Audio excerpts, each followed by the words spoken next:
PM Narendra Modi Kerala के 2 दिवसीय दौरे पर हैं। पीएम मोदी ने आज त्रिशूर के गुरुवायूर मंदिर में पूजा अर्चना की। जानकारी के अनुसार पीएम मोदी आज केरल के विलिंगडन द्वीप में आयोजित एक कार्यक्रम में 4000 करोड़ रुपए से ज्यादा की परियोजनाओं को सौगात देंगे, देश को समर्पित करेंगे। इन परियोजनाओं में एक नया बंदरगाह, कोच्चि शिपयार्ड का अंतर्राष्ट्रीय जहाज मरम्मत सुविधा केंद्र शामिल है। इसके अलावा पीएम पुतुवाइनपीन में इंडियन ऑयल के अत्याधुनिक एलपीजी आयात टर्मिनल का उद्घाटन भी करेंगे। देश में 4 धामों में से एक 12वीं सदी में बने ओडिशा के पुरी जगन्नाथ मंदिर हेरिटेज कॉरिडोर का काम पूरा हो चुका है। ओडिशा के सीएम नवीन पटनायक इस कॉरिडोर का आज उद्घाटन करेंगे। ओडिशा सरकार ने उद्घाटन कार्यक्रम में भारत और नेपाल के 1000 मंदिरों को न्योता भेजा है। दूसरी ओर ओडिशा में विपक्षी कांग्रेस और बीजेपी नेताओं का हेरिटेज कॉरिडोर परियोजना के उद्घाटन समारोह में शामिल होने की संभावना नहीं है।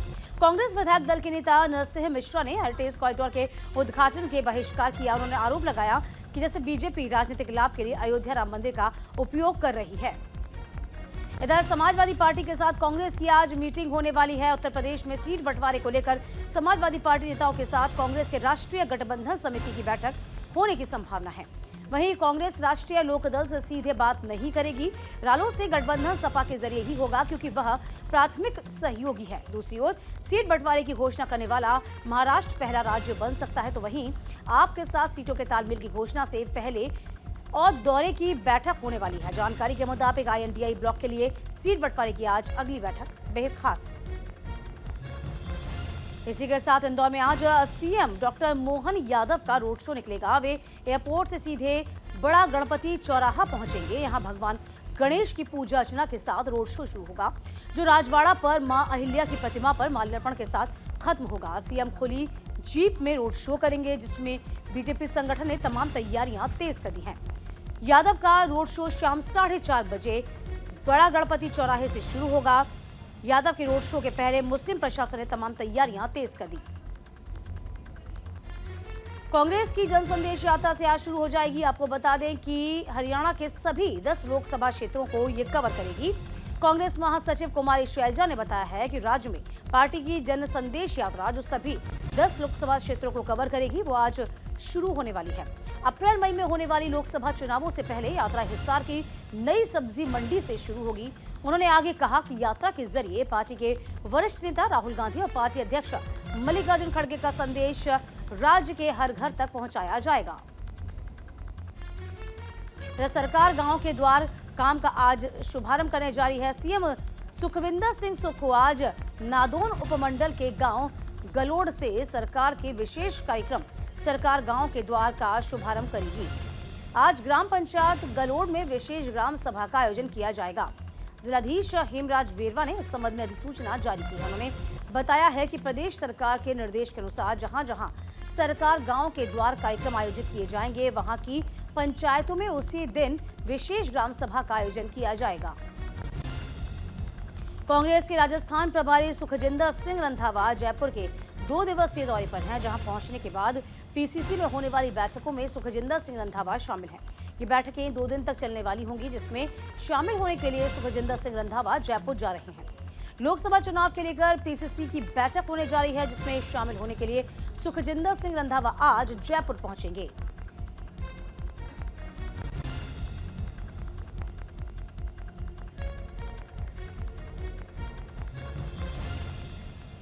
राजस्थान के पूर्व सीएम अशोक गहलोत आज दिल्ली के दौरे पर होंगे। सुबह 10 बजे अशोक गहलोत जयपुर से दिल्ली के लिए रवाना हो जाएंगे।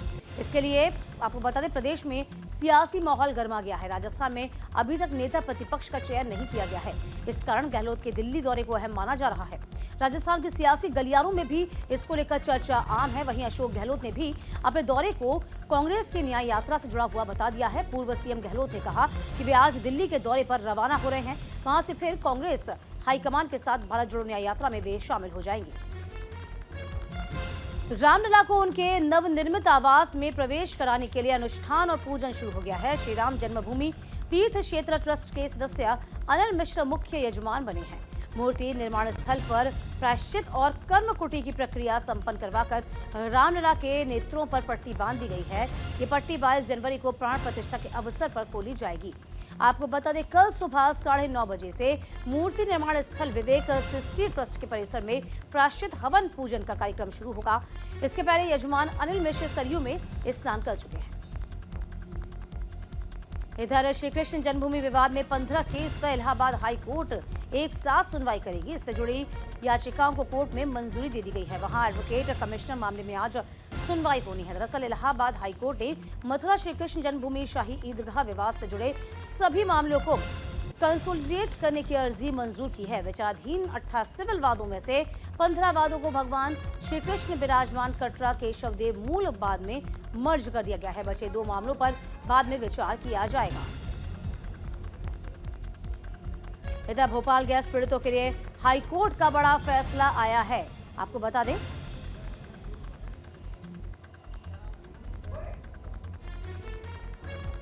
भोपाल गैस पीड़ितों को सही इलाज और शोध की व्यवस्था न मिल पाने सुप्रीम कोर्ट में भोपाल गैस पीड़ितों के स्वास्थ्य के मामले में 9 अगस्त 2012 के आदेश की लगातार अवमानना का दोषी पाए जाने के बाद कोर्ट ने अधिकारियों के खिलाफ कठोर कदम उठाने और न्यायालय की अवमानना अधिनियम 1971 की धारा 2 के तहत मुकदमा चलाने का आदेश दिया है। भोपाल गैस पीड़ित के लिए यह हाईकोर्ट का बड़ा फैसला है। अयोध्या से बेंगलुरु कोलकाता के लिए सीधी फ्लाइट की शुरुआत की गई है। आपको बता दें इससे पहले एयरलाइन ने अयोध्या और दिल्ली के बीच सीधी उड़ान की घोषणा की थी। वहीं से आज से airport air India express Ayodhya को बेंगलुरु और कोलकाता से जोड़ने वाली सीधी उड़ानें शुरू करेगी। इस महीने की शुरुआत में एयरलाइन ने अयोध्या और दिल्ली के बीच सीधी उड़ान की घोषणा की है। एयरलाइन ने कहा है कि बेंगलुरु अयोध्या कोलकाता अयोध्या मार्गों पर उड़ानें आज से शुरू कर दी जाएंगी। महर्षि वाल्मीकि अंतर्राष्ट्रीय हवाई अड्डे अयोध्या धाम के उद्घाटन के साथ साथ अयोध्या और दिल्ली के बीच अपनी उद्घाटन उड़ानें संचालित करेगी। मौसम विज्ञान विभाग के मुताबिक उत्तर भारत में अगले 5 दिन घने कोहरे की स्थिति की संभावना है। मैदानी इलाकों में 2 दिन भीषण ठंड पड़ सकती है। इस दौरान कुछ क्षेत्रों में प्रचंड शीतलहर का प्रकोप रह सकता है। हरियाणा के महेंद्रगढ़ और पंजाब के शहीद भगत सिंह नगर में पारा 0 से नीचे चला गया है। कोहरे में उड़ानें प्रभावित होने से यात्री दुखी हैं, परेशान हैं और परेशानी कम कर घटनाओं से बचने के लिए उड्डयन मंत्रालय ने देश के 6 मेट्रो एयरपोर्ट पर वॉर रूम प्रस्थापित करने के निर्देश दिए। नागरिक उड्डयन मंत्री ज्योतिरादित्य सिंधिया ने बताया है कि एयरपोर्ट व एयरलाइंस मिलकर वॉर रूम में स्थापित किए जाएंगे। दिल्ली में पिछले कुछ दिनों से जारी शीतलहर कोहरे को कारण उड़ानों पर इसका भारी असर भी है। दिल्ली एयरपोर्ट प्रशासन ने आज घने कोहरे के कारण हवाई उड़ानों में देरी की सूचना दी। यहाँ लगभग 120 उड़ानें कोहरे के कारण प्रभावित हुई हैं। दिल्ली एयरपोर्ट प्रशासन की ओर से जारी सूचना में कहा गया है कि ज्यादा घने कोहरे के कारण घरेलू और अंतर्राष्ट्रीय करीब 120 उड़ानें प्रभावित हुई हैं। दिल्ली में सर्दी और कोहरे की वजह से रोज सफर मुश्किल होता जा रहा है। कोहरे में विजिबिलिटी कम होने की वजह से रोज ट्रेनों के संचालन में देरी भी देखने को मिल रही है। चलिए आपका स्वागत एक बार फिर से नेशनल 10 में। आपके साथ मैं दीपिका सिंह। चलिए बढ़ेंगे खबरों में आगे। बड़ी खबर से शुरुआत। रामलला की प्राण प्रतिष्ठा के अनुष्ठान की शुरुआत कर दी गई है। अयोध्या भेजी गई है विविध सामग्रियां। प्राण प्रतिष्ठा के पहले शुभ संस्कारों की शुरुआत हुई है। आज रामलला के मूर्ति परिसर का प्रवेश होगा। कल गर्भगृह में आसन पर स्थापित की जाएगी प्रतिमा को भी। तो फिलहाल आपको बता दें कि देखिए तमाम तैयारियां अब शुरू कर दी गई हैं। समय कम बचा है, काम ज्यादा है। इसी के साथ देखिए तमाम पूजा पाठ का जो दौर है, अर्चना जो है वो शुरू हो चुकी है। रामलला की आंखों पर पट्टी बांध दी गई है, उनके नेत्रों को ढक दिया गया है और ये नेत्र तभी खोले जाएंगे जब 22 तारीख होगी, जब प्राण प्रतिष्ठा होगी। तो रामलला की प्राण प्रतिष्ठा के पहले विशेष अनुष्ठान की शुरुआत कर दी गई है। विविध सामग्रियां अयोध्या में भेजी गई हैं। संस्कारों की शुरुआत कर ली गई है। तो प्राण प्रतिष्ठा से पहले तमाम जो संस्कार किए जाते हैं उनकी तमाम तैयारियां भी कर ली गई हैं। कल गर्भगृह में आसन पर स्थापित की जाएगी प्रतिमा।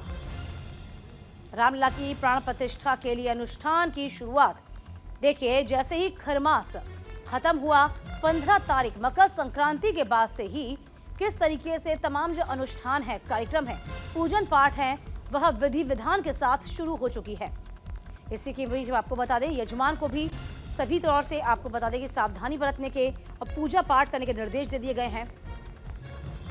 तो फिलहाल रामलला की प्राण प्रतिष्ठा अनुष्ठान शुरू हो चुका है और ये बहुत खास भी हो जाता है क्योंकि रामलला विराजेंगे अपने भव्य मंदिर में और आंखों पर आपको बता दें कि उनके नेत्रों पर पट्टी बांध दी गई है और नेत्र तभी खोले जाएंगे जब प्राण प्रतिष्ठा होगी।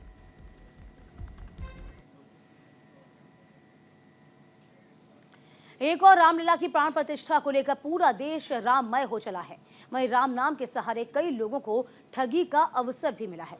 श्री राम के प्रसाद और वीआईपी दर्शन को लेकर ठगी की जा रही है।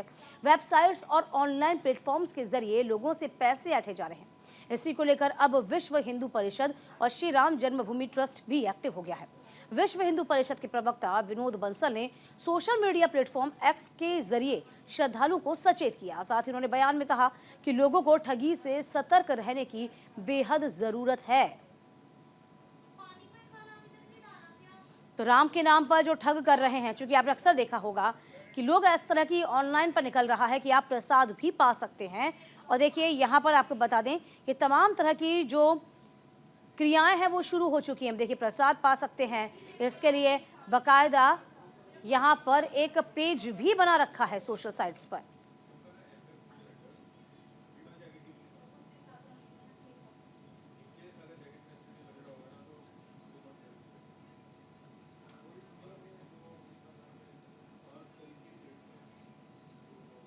तो इन तमाम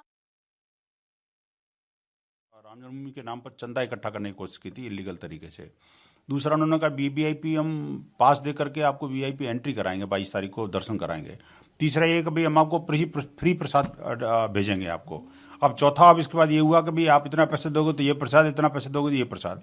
ये इस तरह की बातें सारी मिथ्या हैं, भ्रमजाल हैं और राम भक्तों के साथ में भावनात्मक रूप से जुड़ने के कारण अब उनको भ्रमित करके उनसे पैसा लूट करके फ्रॉडुलेंट तरीके से उनसे पैसा बटोरने के तरीके हैं।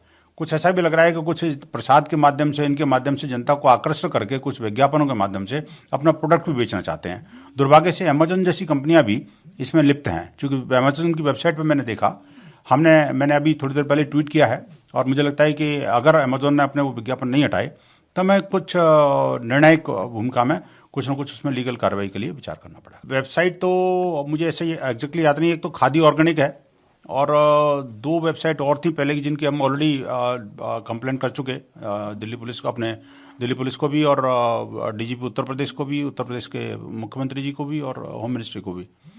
और अभी हम लीगल हमारी जो टीम है वो इसमें लगी हुई है, जल्दी उस पर शेष लोगों पर भी कार्रवाई करेगी। ओडिशा में पुरी हेरिटेज कॉरिडोर का उद्घाटन हुआ है। सीएम नवीन पटनायक इसका उद्घाटन करेंगे। उद्घाटन को लेकर पुरी में तमाम तैयारियां तेज कर दी गई हैं। बीजेपी कांग्रेस ने कार्यक्रम से दूरी अब बना ली है। तो ओडिशा में पुरी हेरिटेज कार्यक्रम का उद्घाटन सीएम नवीन पटनायक करेंगे। इसका उद्घाटन,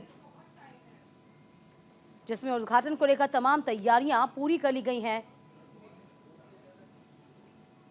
बीजेपी कांग्रेस ने कार्यक्रम से दूरी बना ली है।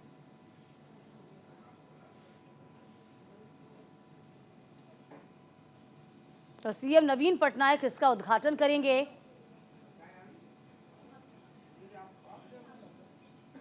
देखिए सीएम नवीन पटनायक उद्घाटन करेंगे। तमाम तैयारियां पूरी हैं। बीजेपी कांग्रेस ने हालांकि इस पूरे कार्यक्रम से दूरी बनाई हुई है। ओडिशा में पुरी हेरिटेज कॉरिडोर का उद्घाटन होना है और तमाम तैयारियां, पूजा पाठ का दौर शुरू हो चुका है। आज नवीन पटनायक इसका उद्घाटन करने जा रहे हैं।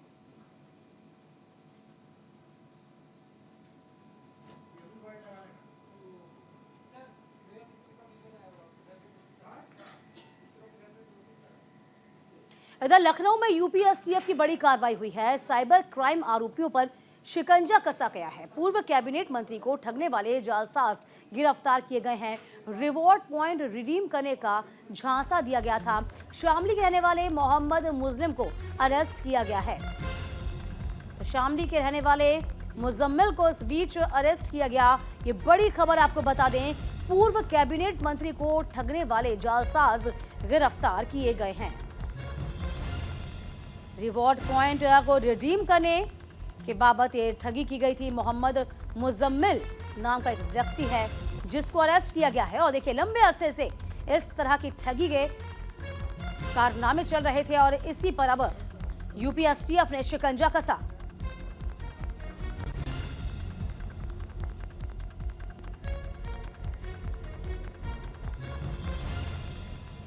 तो शामली के रहने वाला मोहम्मद मुजम्मिल अरेस्ट किया गया है। ये बड़ी खबर, लखनऊ में यूपीएसटीएफ की बड़ी कार्रवाई हुई है। साइबर क्राइम आरोपियों पर बड़ा और अहम शिकंजा।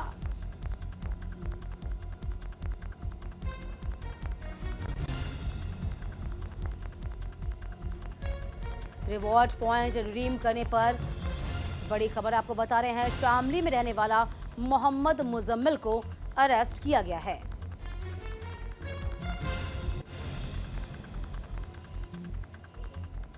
लंबे अरसे से इनकी तलाश की जा रही थी, जो लगातार टारगेट करते थे और तमाम बड़े बड़े लोगों को ठगी का शिकार बनाते थे।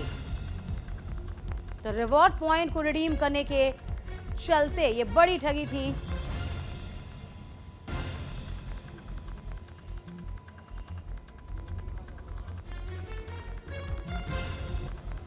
तो साइबर क्राइम ने तमाम आरोपियों पर शिकंजा कसा है।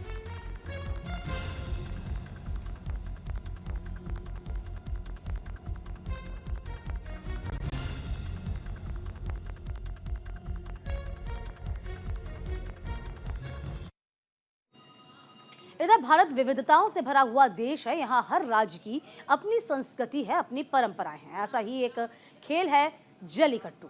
ये तमिलनाडु का एक पारंपरिक खेल है जिसकी शुरुआत हो चुकी है। प्रदेश भर में जल्लीकट्टू की प्रतियोगिता चल रही है।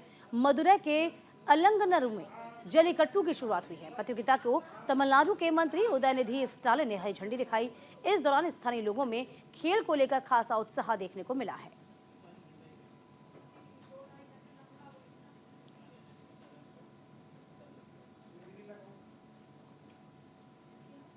देखिए, हरी झंडी दिखाकर इस खेल को मनाने की शुरुआत कर दी गई है।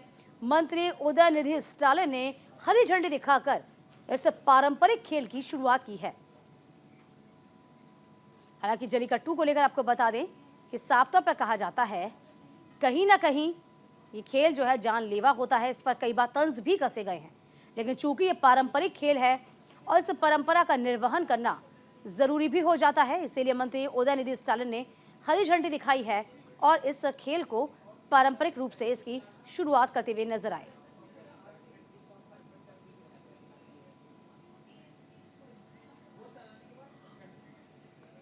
इधर असम के दरांग में आपको बता दें कि भूकंप के झटके महसूस किए गए हैं। रिएक्टर स्केल पर भूकंप की तीव्रता रही है 3.5। सुबह 7:54 पर यह भूकंप के झटके महसूस किए गए। 20 किलोमीटर की गहराई में भूकंप का केंद्र था। हालांकि किसी के हताहत होने की खबर नहीं है। तो असम के दारांग में आज भूकंप के झटके महसूस किए गए हैं। आपको बता दें कि नेशनल सेंटर फॉर सिस्मोलॉजी ने कहा है कि भूकंप सुबह 7:54 पर भी 20 किलोमीटर की गहराई पर आया था। राहत भरी बात तो यह है कि भूकंप में किसी के हताहत होने की खबर नहीं है। इसके बाद सोमवार शाम को मध्य असम में 3.6 तीव्रता वाले भूकंप के झटके महसूस किए गए थे। राहत की बात तो यह कि भूकंप में किसी के हताहत होने की खबर नहीं है। इससे पहले आपको बता दें कि सोमवार को शाम मध्य असम में 3.6 तीव्रता वाले भूकंप के झटके महसूस किए गए थे।